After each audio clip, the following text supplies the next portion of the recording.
Students, welcome back to the YouTube channel of Neev competitive classes. और मैं हूं तान्या शर्मा आपके साथ, और मैं आ गई हूं वापिस आपसे रूबरू होने के लिए। तो पिछले वीडियो में हमने बात किया था कि कैसे we can prepare in short duration of time for NEET. तो स्टूडेंट्स, ये जो वीडियो है ये मैं उसकी ही कंटिन्यूएशन में लेके आई हूँ आपके लिए। This is for the NEET 2020। So in this video, in this particular video, will discuss about some common mistakes which most of the students commit during their preparation. तो नो डाउट 26 जुलाई को आपका exam है। सारे students इस समय जोरों शोरों से इसकी प्रिपरेशन में लगे हैं। But believe me guys, there are so many common mistakes जो आप में से बहुत सारे बच्चे जो हैं वो करते हैं, जिससे क्या होता है, आपकी जो परफॉर्मेंस है वो हैम्पर होती है, वो डाउन चला जाता है आपका स्कोर। या फिर यूं कहें कि बच्चे कहते हैं मैम मैं तो 5 घंटे पढ़ती हूँ, मैं तो 6 घंटे पढ़ता हूँ, लेकिन मेरा स्कोर इंक्रीज क्यों नहीं हो रहा। सो हेयर आर सब common mistakes which I will discuss with you in this section. तो स्टूडेंट्स, ठीक है, आज का वीडियो शुरू करते हैं। तो मैं रहूंगी आपके साथ इस वीडियो में to shoot these mistakes, to shoot these problems, ताकि आप अपना जो नीट का प्रेपरेशन है वो अच्छे से कर पाए। और जैसे पिछले वीडियो में मैंने बात की थी प्रोडक्टिविटी की, तो ये 10 चीजें, 10 मिस्टेक्स जो हैं, अगर आप इंप्रूव कर लोगे, अगर आप इरेज कर दोगे, अगर आप सॉल्व कर दोगे, अगर आप शूट कर दोगे, तो आपकी प्रोडक्टिविटी आएगी 100%। So let's begin. So here on your screen you can see that the very first common mistake which I have highlighted is ignoring NCERT। Right students, आप सोचोगे कि मैम ये क्या बोल रहे हैं भैया, we never ignore our NCERT. But believe me guys, I always teach this thing students in my class that your NCERT is your holy book. Treat treat your NCERT like a holy book, like your Bhagavad Gita, Quran and Guru Granth Sahib or Bible, because ये जो आपकी NCERT है यही आपकी NEET की नैया को पार लगाएगी। इन शॉर्ट अगर हम बात करें, if you will take specially if you will let's talk about particularly about biology section, biology की बात करो, तो मैं यही कहती हूँ स्टूडेंट्स, 87 और 88 क्वेश्चंस आउट ऑफ 90 डेफिनेटली किस में से आएंगे, आपकी एनसीईआरटी में से आएंगे। जो 2 या 3 क्वेश्चंस आउट ऑफ एनसीईआरटी आते हैं वो प्रॉपर एक सेक्शन में से आते हैं, मोस्टली वो ह्यूमन फिजियोलॉजी में से आते हैं। बाकी जो आपके मैक्सिमम चंक है वो आपका आएगा एनसीईआरटी से। तो students, it's not only about biology, मैं आपको कहूंगी केमिस्ट्री में और फिजिक्स में भी please please don't ignore your NCERT. आपकी एनसीईआरटी को आपको होली बुक की तरह कंसीडर करना है। You should you have to memorize each and every fact, each and everything, each and every figure in NCERT, whether it's biology, chemistry or physics। आपको आंखें बंद करके ये याद होना चाहिए कौन कौन सी लाइन, कौन कौन सा अल्फाज, कौन कौन सा वर्ड कहाँ कहाँ कौन से पेज नंबर पे लिखा हुआ है, and what figure is present on which page number. You should know this. You have to memorize each and everything at least of your NCERT, right? तो इसलिए मैं कह रही हूँ don't ignore your NCERT. That's why I have put 3 asterisks over there. It is very very very common mistake and very important which has to be removed. So that's why guys, if I'll say don't ignore your NCERT, this is your Holi book. पूजना है इसको, इसको बहुत अच्छे से पढ़ना है, एक एक अल्फाज इसका याद करना है। तो ओके स्टूडेंट्स, अब ये बात मान के चलूंगी कि आप अपनी एनसीईआरटी को इग्नोर नहीं करेंगे। Okay, now next mistake which you most of the people commit, it's not scanning errors and doubts regularly. अगर मैं बात करूं तो एरर्स एंड डाउट्स, स्टूडेंट्स पिछले सेक्शन में मैंने बात की थी कि आपको रोज के रोज क्या करना है, प्लानिंग करनी है। रोज के रोज जो आप पढ़ेंगे, रोज के रोज डाउट्स निकलेंगे, उन्हीं डाउट्स को on the same day you have to clear. So most of the students what are doing, they are studying day in and out, no doubt, but they are not keeping a track of it, like what sort of errors they are committing, what sorts of doubts they are coming out with. So student, it's very very important that you have to keep a track of your errors and doubts regularly.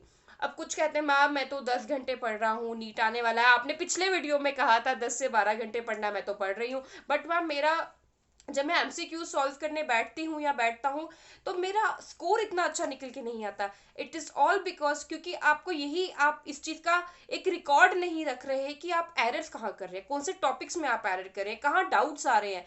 तो make a proper notes, make a proper detail और record of your errors and clear them, and about your doubts also clear them on the same day, so that वो क्या हो, compile ना हो और आगे के लिए आप उसको कैरी ऑन ना करो। बिकॉज डाउट्स आएंगे, एरर्स आएंगे तो क्या आएगा, कंफ्यूजन। पिछले वीडियो में हमने कंफ्यूजन का बहुत बड़ा रोल प्ले किया था, राइट? सो इसके बारे में डिस्कस किया था। So don't pile up your errors and doubts, scan them properly, clear them and shoot them on the same day, right? So third topic is your third problem which you mostly face, which you mostly actually your mistake which you commit, it is solving MCQs and reading at different intervals of time. इसको students अगर हम मान के चलें, इसको हम ऐसे लेके चल सकते हैं कि अगर हम बात करें, स्टूडेंट्स क्या कर रहे हैं, पढ़ रहे हैं। जैसे आज के दिन मैंने रेस्पायरेशन पढ़ा, अब मैंने बीच में 1 दिन का गैप दिया, 2 दिन का गैप दिया, भैया मैं तो फिजिक्स पढ़ रही थी, मैं केमिस्ट्री पढ़ रही थी, और मैं थर्ड दिन जाके क्या किया, उसके एमसीक्यू सॉल्व किए। Oh god, I am not able to bring out my productivity. मेरी जो आउटपुट आ रहा है वो 90 to 95% से कम आ रहा है।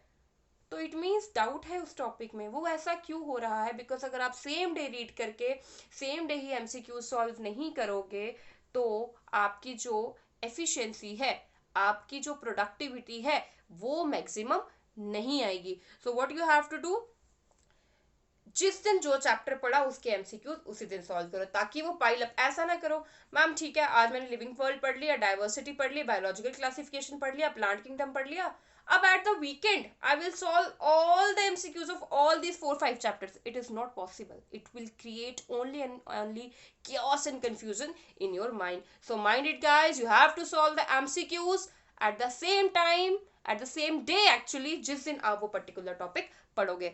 Got it? Now your next mistake which you commit, not focusing on previous year papers. आप इस टाइम पूरा YouTube उठा के देख लो, सबके सब आपको प्रीवियस ईयर क्वेश्चन सॉल्व करवाएंगे और सब कहेंगे focus on it, focus on it, focus on it. I repeat the same, previous year question papers are very very important.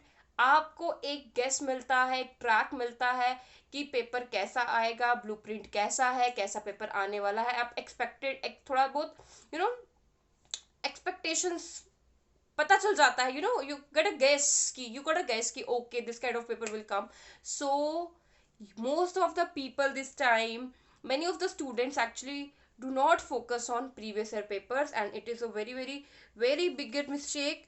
तो इसलिए अगर आपको जानना है that how can you score, like अगर आपको ये जानना है कि मेमोरी बेस्ड क्वेश्चंस कितने आएंगे, कैसे आएंगे, न्यूमेरिकल बेस्ड क्वेश्चंस कितने आएंगे, then third category is about your conceptual questions कितने आएंगे, तो so you can make a idea by going through all the previous year question papers. So it is very very important students. सो इससे क्या होगा, अगर आप प्रीवियस ईयर क्वेश्चन पेपर्स करेंगे आपकी चैप्टर वाइज रिवीजन होती चली जाएगी। और इससे क्या होगा, आप कैसे कर सकते हैं प्रीवियस ईयर क्वेश्चंस को सॉल्व, अगर आप एक गुड स्ट्रिक्ट टाइम टेबल को फॉलो कर रहे हैं। पिछले वीडियो में मैंने कहा था you should have a strict and well planned good time table. तो आपको एक अपना परफेक्ट टाइम टेबल जो है वो फॉलो करना है, right? Next is not analysing paper after solving. Okay, अब ये आता है दूसरी कैटेगरी के बच्चे।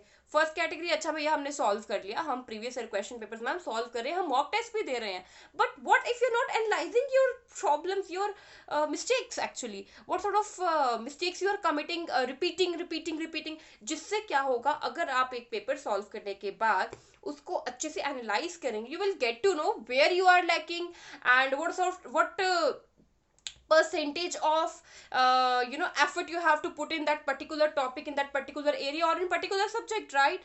तो इसलिए बहुत ज़्यादा ज़रूरी है आपको अपना पेपर एनालाइज करना सॉल्व करने के बाद। Now the very important is, most of the youth, most of the student follows हो जाएगा एटीट्यूड। हमारे इंडिया में कहते हैं ना, चलता है दिस, चलता है एटीट्यूड या हो जाएगा attitude, postponing the things on the next days. it will never work and it will definitely drop your performance, believe me, drop your productivity. अगर आप इस लहजे के साथ चल रहे हैं, अरे भैया हो जाएगा क्या है, आई डेफिनेटली डू इट, कल कर लूंगी, कल परसों कर लूंगी, इससे क्या होगा स्टूडेंट्स, नहीं हो पाएगा. So don't don't follow this हो जाएगा एटीट्यूड. या फिर ऐसे स्टूडेंट्स तो ऐसा करते हैं, मैंने देखा है, जितना मैंने पढ़ाते टाइम जो फील किया, एक्सपीरियंस किया है, तीनों सब्जेक्ट्स में बायोलॉजी को सबसे पहले उठाते हैं. अरे बायोलॉजी पढ़ लो बायोलॉजी, और अगर उसमें बात की जाए बॉटनी को भी छोड़ देंगे. They will only and only focus upon zoology. Zoology zoology पढ़ लिया पढ़ लिया, और जोलॉजी का उनका फेवरेट सेक्शन रहता है ह्यूमन फिजियोलॉजी. मतलब स्टूडेंट्स को लगता है अरे भैया हमें तो डॉक्टर बनना है, ह्यूमन फिजियोलॉजी से तो डील करना है. But students, if you want to clear your NEET, so you have to go through all the things in your biology, in your physics, in your chemistry. So ऐसा मत करो, अरे ठीक है ह्यूमन फिजियोलॉजी पढ़ लो, बाकी जोलॉजी तो हो जाएगी, जोलॉजी पढ़ लो, बॉटनी तो हो जाएगा. No, you have to do, हो जाएगा आई बिलीव, बट करने से होगा, right? So your I have discussed till now 6 common mistakes. Now if you look at your screens, it is 7th, ignoring the weak topics. जैसे पिछले video में students हमने बात की, आपको एक पूरा का पूरा क्या करना है, एक रिकॉर्ड बनाना है अपने वीक टॉपिक्स का और उनको क्लियर करना है. टिल 31st में ही आपको अपने सारे के सारे वीक टॉपिक्स को खत्म करना है, शूट करना है किसी तरह से. But if you are literally ignoring the weak topics, you not able to find out the weak topics, आपको ऑब्वियसली सारी, अब जिस चीज में आप कमजोर हो आप उससे भागोगे. भागो मत, उसको फेस करो. प्रॉब्लम को सॉल्व करने का एक ही तरीका है, face it. So don't ignore your weak topics, face them and solve them. Right students?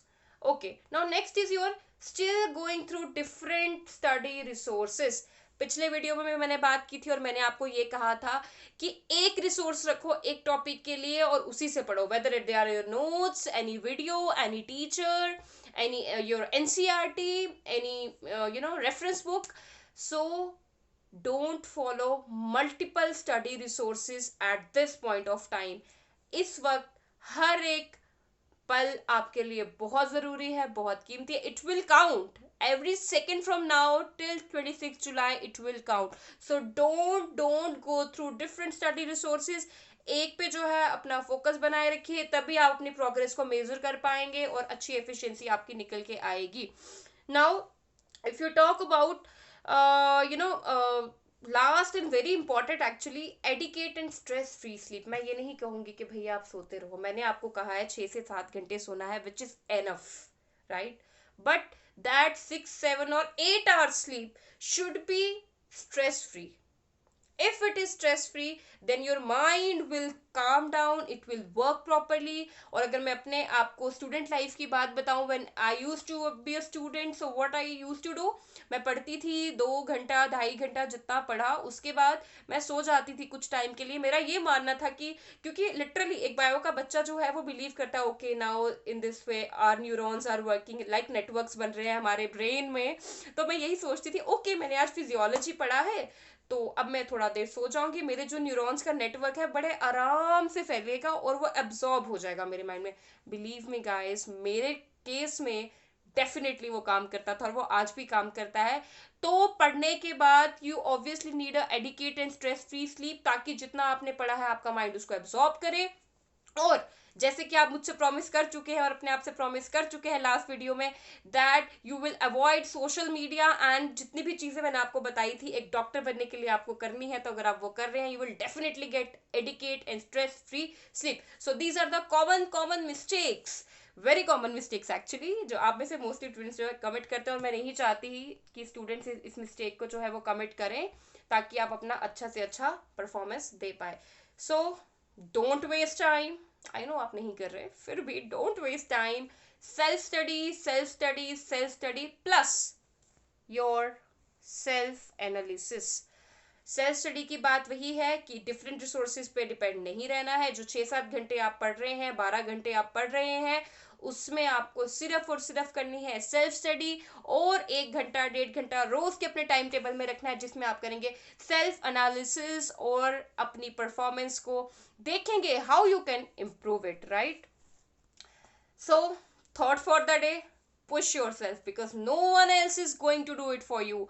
So guys, believe me, if you are there for yourself to push you, then you can break your limits and you can touch the sky. NEET 2020 तो क्या दुनिया का ऐसा कोई कोई भी ऑर्डील नहीं है जो आप क्लियर नहीं कर सकते. सो you can sell in this boat बहुत आराम से. So please push yourself, study hard, and clear the NEET. We'll meet you soon with some other good videos. So good luck guys, study hard, stay safe. Goodbye.